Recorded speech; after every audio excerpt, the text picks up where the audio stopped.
Bonsoir à tous, il est 19h30, voici les titres de l'actualité de ce mardi 27 août. Les holoturies désormais classées en espèces protégées. Elles sont victimes de leur surexploitation. Dans la plupart des archipels du Pacifique, les bêches de mer sont en voie de disparition. Les holoturies désormais classées en espèces protégées. La Convention sur le commerce international des espèces sauvages menacées est allée dans ce sens. Vous le savez, la bêche de mer est victime de la surexploitation. Elles sont en voie de disparition dans la plupart des archipels du Pacifique. Un constat d'autant plus regrettable depuis qu'il a été découvert que les holoturies ont des vertus anticancéreuses. Olivier Jaunemann et Nicolas Fasquelle. L'holoturie figure parmi les espèces les plus vulnérables de la faune des océans. Elle n'a aucune protection contre la voracité des hommes, si bien qu'elle a quasiment disparu de la plupart des îles du Pacifique. À chaque fois qu'on met une protection sur une espèce, on peut espérer que ça va limiter la surexploitation. Et dans le cas des holoturies, c'est particulièrement crucial puisque c'est des espèces très vulnérables à la pêche, à la surpêche. Et on connaît depuis de nombreuses années dans le Pacifique ces cycles où on en a, on les pêche, on n'en a plus. Donc peut-être que ce classement-là va ralentir ce phénomène. En Nouvelle-Calédonie, les pêcheurs en capturent 40 à 50 tonnes par an. Un quota modeste au regard de la surexploitation mondiale, 70 à 100 000 tonnes chaque année.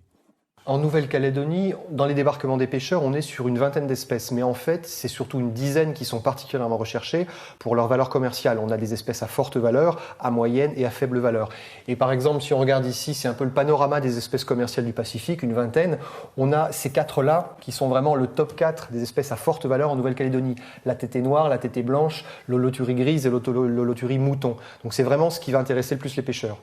Les incursions des bateaux bleus vietnamiens dans les eaux calédoniennes sont devenues très fréquentes ces dernières années. L'une des cibles favorites de ces braconniers est l'holoturie.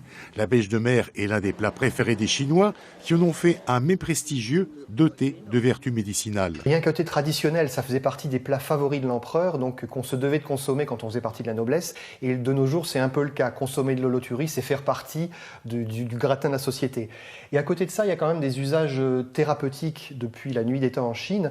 On leur prête des valeurs, notamment des vertus curatives, anticancéreuses, peut-être même préventives, contre le cholestérol, contre beaucoup d'affections. Et les Chinois, traditionnellement, les ont dans leur pharmacopée. Donc il y a un intérêt, je dirais, historique, culinaire, mais aussi médicinal. Outre ses propriétés curatives, les scientifiques ont établi le rôle crucial des holoturies dans leur milieu naturel. Elles se nourrissent de plancton et de détritus, contiennent les populations de bactéries aquatiques et contribuent à la régénération des fonds sous-marins. Voilà pour l'actualité locale sur La Première. À demain. Bonsoir.